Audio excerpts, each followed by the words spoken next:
Greetings! Welcome back to our channel. Today, we've got a chilling yet captivating topic for you, top fears about the Earth that will chill you to the bone. Nature can be both awe-inspiring and terrifying, and we're about to delve into the latter. So, brace yourselves for some mind-blowing Earth science. Volcanic eruptions. Volcanic eruptions, the sheer power and unpredictability of these events can be bone-chilling. But what causes them? And how can we understand and prepare for the fury of the Earth's fiery mountains? Let's explore the causes of volcanic eruptions, the different types of volcanoes, and their impact on the environment and society, as well as safety measures and early warning systems. Causes of volcanic eruptions. Magma movement. Volcanic eruptions are primarily caused by the movement of molten rock, known as magma, from the Earth's mantle to the surface.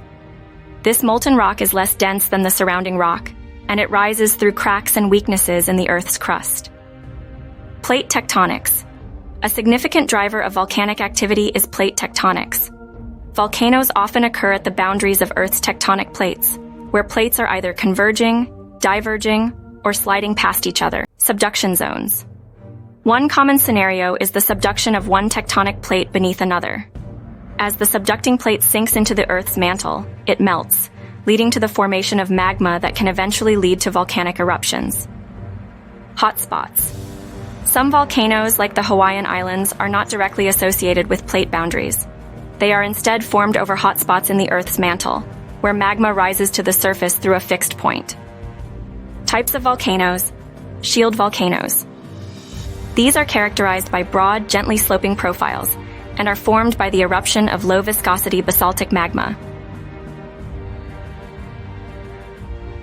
Stratovolcanoes. These are steep-sided volcanoes formed by the alternating eruption of lava flows and volcanic ash. They tend to be more explosive and dangerous. Cinder cone volcanoes. These are small, steep-sided volcanoes formed from the eruption of pyroclastic material, including ash, cinders, and volcanic rocks. They are often found on the flanks of larger volcanoes. Impact on the environment and society. Environmental impact. Volcanic eruptions can lead to various environmental effects, including the release of ash and gases into the atmosphere. Ashfall can damage crops, disrupt transportation, and affect air quality. Sulfur dioxide emissions can lead to acid rain. Societal impact. Eruptions can have devastating effects on communities. They can cause loss of life, destroy homes, infrastructure, and farmland, and disrupt daily life. Safety measures and early warning systems. Monitoring. Volcano observatories around the world use a variety of instruments, including seismometers, gas analyzers, and thermal cameras, to monitor volcanic activity. Changes in these parameters can provide early warnings. Evacuation plans. Communities near active volcanoes should have well-defined evacuation plans. This includes identifying safe zones and establishing communication systems to relay warnings. Education. Public education is crucial. People living in volcanic regions should be aware of the potential hazards and how to respond in the event of an eruption. Early warning systems. Many countries have established early warning systems to alert residents about impending eruptions. These systems may use sirens, text messages, or other means of communication. Infrastructure resilience. Building codes and infrastructure design should consider the potential impact of volcanic eruptions. Resilient construction can reduce damage and protect lives. Understanding the causes, types, and impacts of volcanic eruptions is essential for both scientific research and disaster preparedness. With proper monitoring, education, and safety measures, communities can mitigate the risks associated with living near active volcanoes. Earthquakes. Next are earthquakes, one of the most feared natural disasters. But why do they happen? And can we ever predict them? Let's delve into the science behind earthquakes, tectonic plate movements, how seismology plays a vital role in monitoring and predicting earthquakes, the importance of safety measures and building codes. Science behind earthquakes. Tectonic plate movements. Earth's lithosphere is divided into several large and small tectonic plates that float on the semi-fluid asthenosphere beneath them. These plates are in constant motion due to the heat generated within the Earth. When two plates interact at their boundaries, stress and strain build up along fault lines. Faults. Faults are fractures in the Earth's crust where tectonic plates meet. Three types of plate boundaries are divergent boundaries. Plates move apart, creating tensional stress. Convergent boundaries. Plates move toward each other, creating compressional stress. Transform boundaries. Plates slide past each other horizontally, creating shear stress. Elastic rebound theory. As stress accumulates along a fault, rocks deform elastically. When the stress exceeds the strength of the rocks, they suddenly snap back to their original shape, releasing energy in the form of seismic waves. This release of energy is what we perceive as an earthquake. Seismology in monitoring and predicting earthquakes. Seismic waves. Seismology is the study of seismic waves generated by earthquakes. Seismometers, or seismographs, detect these waves, recording their amplitude and arrival times. Monitoring networks. Seismologists use networks of seismometers to monitor ground motion.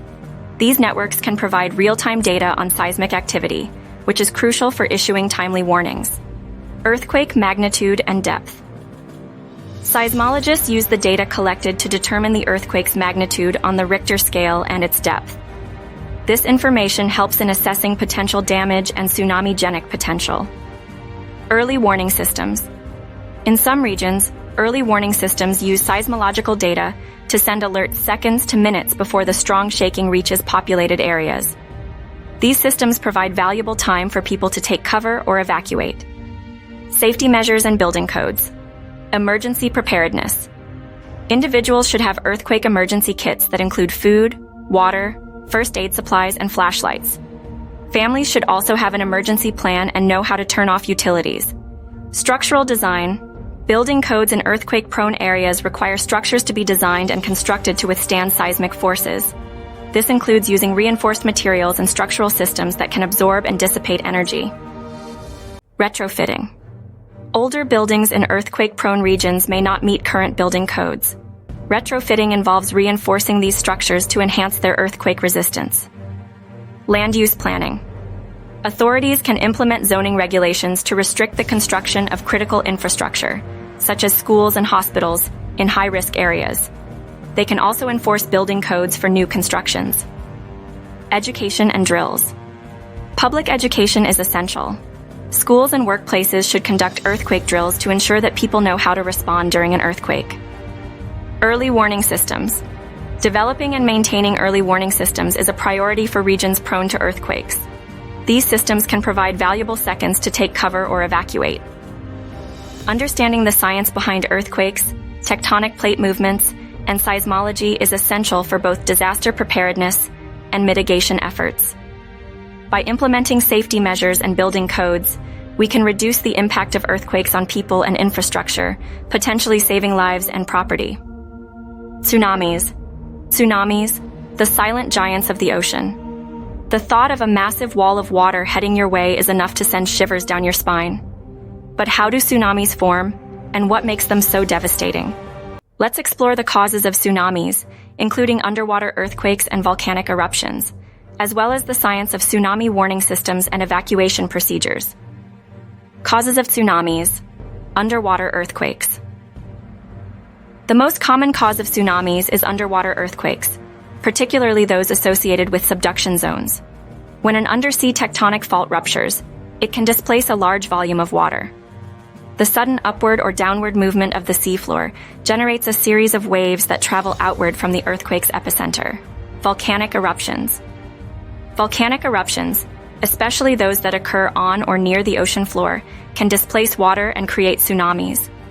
The explosive release of volcanic gases, debris, and magma into the water can result in significant wave formation. Landslides.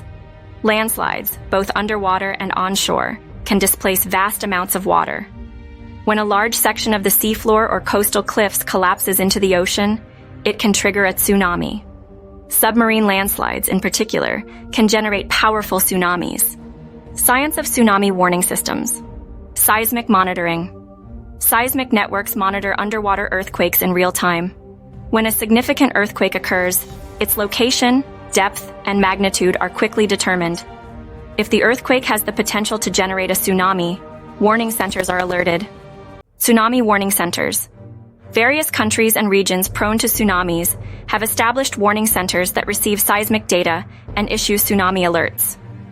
The Pacific Tsunami Warning Center, PTWC, and the West Coast and Alaska Tsunami Warning Center, WCATWC, are examples of such organizations.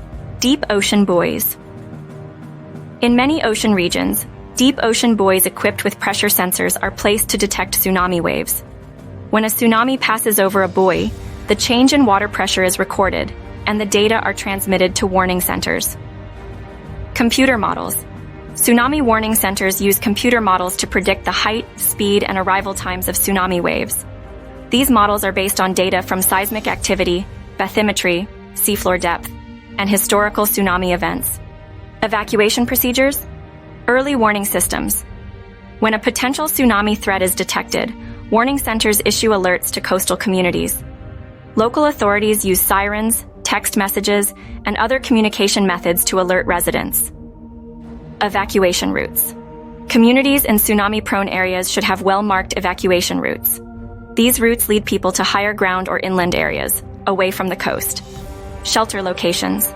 Designated shelters or safe zones on higher ground provide refuge for evacuees. These areas should be easily accessible and equipped with emergency supplies. Education and drills. Public education is essential.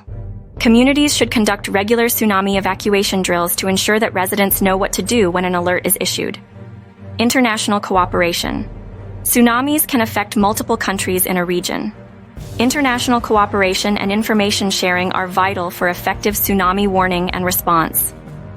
Tsunamis are natural disasters that demand a combination of scientific monitoring, robust warning systems, and public awareness to mitigate their impact.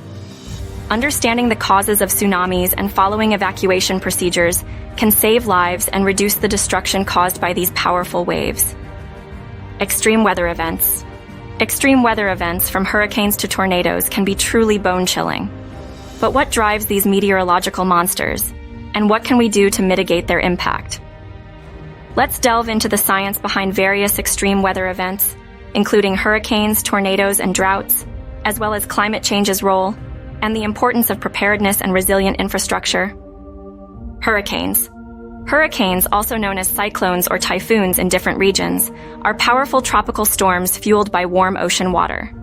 The process begins when warm, moist air over the ocean rises and creates a low-pressure system. As this air cools, it condenses into clouds, releasing heat and driving strong. The Earth's rotation causes these storms to spin. Warm sea surface temperatures of at least 80 degrees Celsius, 27 degrees Celsius, are essential for hurricane formation. Climate change. Climate change can increase the intensity and frequency of hurricanes. Warmer sea surface temperatures provide more energy for these storms, making them more destructive. Preparedness. Preparedness includes early warning systems, evacuation plans, and building codes that can withstand hurricane-force winds and storm surges. Coastal communities should have robust infrastructure, such as seawalls and flood control systems. Tornadoes. Science. Tornadoes are violent, rotating columns of air that extend from thunderstorms to the ground. They form when warm, moist air collides with cold, dry air, creating a strong updraft. This updraft can be tilted by wind patterns, causing the air to rotate and eventually form a tornado. Climate change. While tornadoes are primarily driven by atmospheric conditions, there is debate over the influence of climate change on tornado frequency and intensity. Some research suggests that climate change may lead to more conducive conditions for tornadoes in certain regions. Preparedness. Preparedness includes tornado warning systems, public awareness, and the construction of tornado-resistant shelters and buildings. Droughts. Science. Droughts are prolonged periods of below-average rainfall, resulting in water shortages. They can be triggered by a variety of factors, including changes in atmospheric circulation patterns, high-pressure systems, and La Niña events. Droughts can have severe impacts on agriculture, water supply, and ecosystems. Climate change. Climate change can exacerbate droughts by altering precipitation patterns and increasing evaporation rates. Extended dry periods are more likely to occur in a warming world. Preparedness. Preparedness for droughts involves water conservation, efficient irrigation systems, and drought-resistant crop varieties. Water management and reservoirs can help store water during wet periods for use during droughts. Climate change's role. Climate change has the potential to intensify extreme weather events. Rising global temperatures can alter atmospheric patterns, leading to more frequent and severe weather extremes. For example, it can lead to heavier rainfall in some areas, prolonged droughts in others, and the strengthening of tropical storms. Importance of preparedness and resilient infrastructure. Preparedness is essential for mitigating the impact of extreme weather events. This includes early warning systems, evacuation plans, and public education. Building resilient infrastructure, such as flood barriers, storm-resistant buildings, and improved drainage systems, can reduce damage and save lives during extreme weather events. When trees are cut down or burned, the carbon stored in them is released into the atmosphere, contributing to global warming. Land use changes. Urbanization and changes in land use, such as converting forests into agriculture or urban areas, can alter local climate patterns and exacerbate temperature increases. Effects of climate change. Rising temperatures.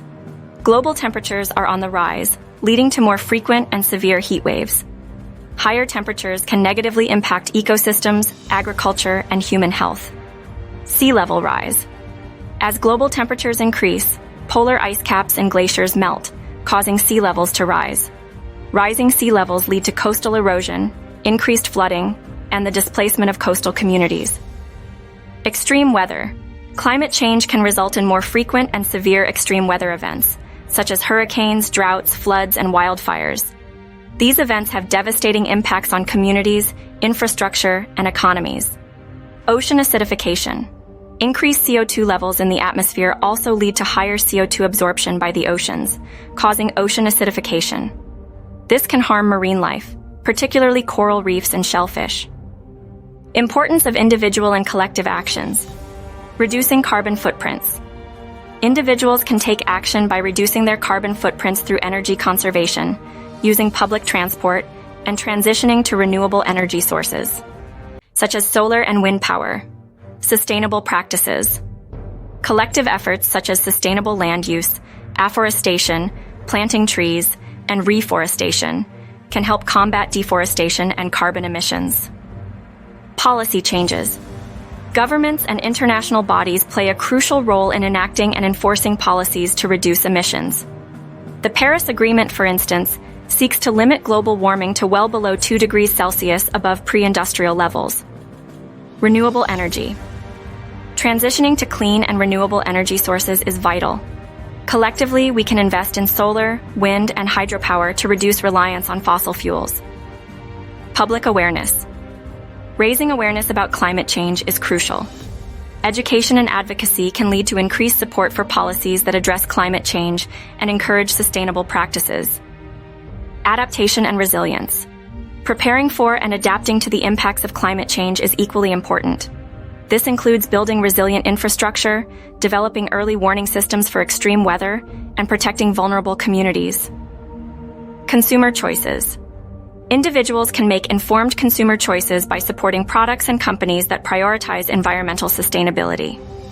In conclusion, climate change is a global challenge with far-reaching impacts. It is essential for individuals, communities, governments, and businesses to take both personal and collective actions to combat climate change, reduce its effects, and build a more sustainable and resilient future for our planet. So, there you have it, our top 5 fears about the Earth, explained. While these natural phenomena may chill us to the bone, understanding the science behind them empowers us to adapt, prepare, and protect our planet. If you found this video enlightening, don't forget to like, share, and subscribe for more intriguing insights. Stay curious and stay informed. Take care. Until next time.